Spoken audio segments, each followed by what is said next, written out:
So Rochdale 13 with Alan Kilshaw ahead of this weekend's trip to France to face Toulouse. First off, I want to ask you about the previous game as ever. Have you looked back at it in further, and have you come up with any more thoughts on the defeat to Sheffield? Yeah, I was pretty disappointed after the game. It was probably visible just because of the first 20 minutes of the second half.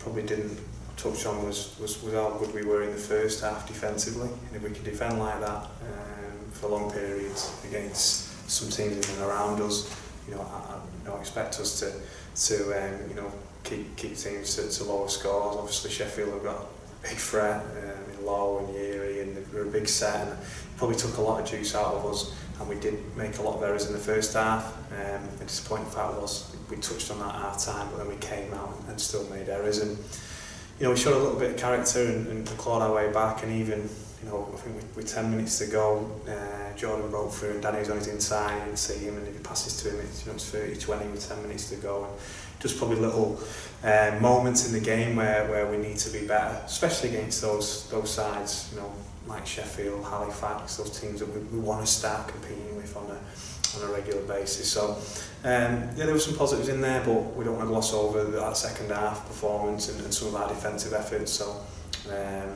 it's been a focus for us this week, and it'll be a focus for us next week as well, if when we get some bodies back to train. You go to France, as we mentioned, this weekend, and it's been well documented that you've lost a few bodies, and you'll be putting out 4 debutants from Warrington this weekend. Can you let us know who, and let the fans know what to expect from them lads this weekend? Yeah, some lads there that I've seen myself live and on video, and in and around where we train. Become a big rap off Libres as well, and coaches them. They just want to play, and they just want to play footy, and I'm hoping their enthusiasm will be really big this weekend. We've got Deck Kay will play fullback, real smart fullback.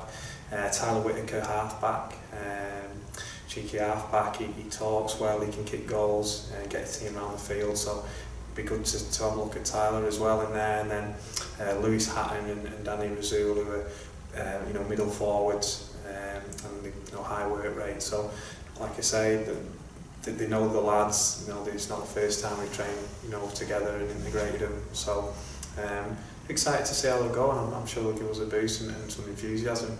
On the lads who aren't playing, we just got a real critical period coming up over the next month. After this weekend in France, and we had to look at the bigger picture and not risk getting 50-50s. At the start of the season, you were fielding a consistent side week in, week out. It was the same. It was pretty much 1 to 17, as most coaches like to be. How frustrating has it been for you the last couple of months where you've not been able to field the same side week in, week out because of injuries? I think it's not just us in that boat. I think it's probably more scrutinised because we've got a smaller squad. For example, we'll have the same sort of outside backs this weekend, and we had them the week before as well, and we were pretty consistent the last 2 weeks with Oldham and Sheffield. But it's frustrating, but it's the crux of the season, it's the grind of the season, and it's not just us, it's happening at the top level. Castleford, a full-time squad. I've seen rested players last week, and Warrington, as we know, we were pretty close with. They've got a big injury crisis at the minute as well, so probably the game's getting tougher, it's more physical, and there's more injuries getting picked up. Periods like Easter for part-time teams don't help, it catches up with you, and that's why we've got to manage our troops and be smart, and we need to try and get a consistent team out there, and consistent halves and hookers and your spine, and hopefully past this week we can do that and kick on and get some consistent performances and consistent 17s on the park. And on this game this weekend in France, you've already faced Toulouse obviously this season. It was a tough result to take. How much is it about putting any wrongs right this weekend, or is that game completely out of your minds, and is it a clean slate? It's a different team, if you like, that we've got out this weekend. It'll bring back good memories going there for the lads who played there before, for sure. Personally as well, to go back there, it'll definitely, put the enthusiasm up for the whole group and the coaching staff, because we know we've been there and won there last year, and hopefully we can draw on that a little bit. they're a very fast side, they're probably the fastest side in the comp. They're a big set, we're not going to gloss over it, they're a tough team, it's going to be a tough challenge, but it's exciting for us because I believe that this group, backs to the wall, everyone will have written us off, and that's when we're at our best. So, you know, I'm excited to see what we can do. You know, it's been a little bit disjointed week with the number of players we've decided not to risk, or who are, you know, generally injured and out. So we'll go there, nothing to lose, full of enthusiasm, and we'll just see how we go, and we'll enjoy it. You know, we'll enjoy the time together, we'll enjoy the challenge. It's a different game over there, the atmosphere and you know, everything leading up to it. So we've got a couple of hurdles to overcome, but I'm confident we can go and. You know, it's important we go and put performance, especially for those travelling support who are going to make their way over there, and they'll be in our thoughts within our preparation over the next couple of days. And they're going really well at the moment, obviously sitting second in the division. They've been one of the top sides in the comp, so does that make what you did last year even more remarkable when you went over there and obviously did it against all odds and won promotion? Yeah, well, that's in the past now.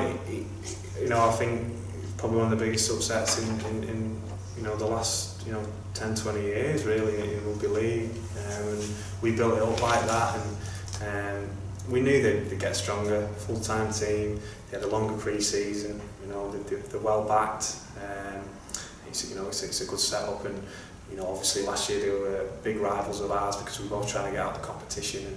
And I think at the start of the season our goals were different. They were talking about the top four. Obviously we're pushing and trying to make the top 8 and retaining our status in the championship. So, you know, we knew that they'd kick on, but that doesn't say that we can't be competitive with them. We've been competitive with KR, with Featherstone, with other sides this year in and around us, and you know, we'll be competitive on the weekend. But you know, going back to your question, yeah, you know, it probably does show, and I think more people have commented on it, especially over the Bash weekend, how much of a result that was, you know, considering how well they're going this season.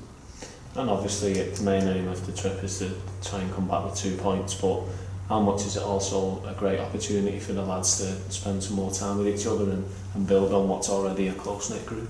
Yeah, definitely, and we've got some new guys in the group, obviously. We're signing in Lewis and the guys that I've mentioned, and we might have to use those players again, and we're looking at them guys for next year as well. So to integrate that and spend some time together, obviously we've been a part-time side, we don't get to do this, and just little things like meal times together and the social element will be really good at this stage of the season before we go into that 4-game period that's real critical for our season.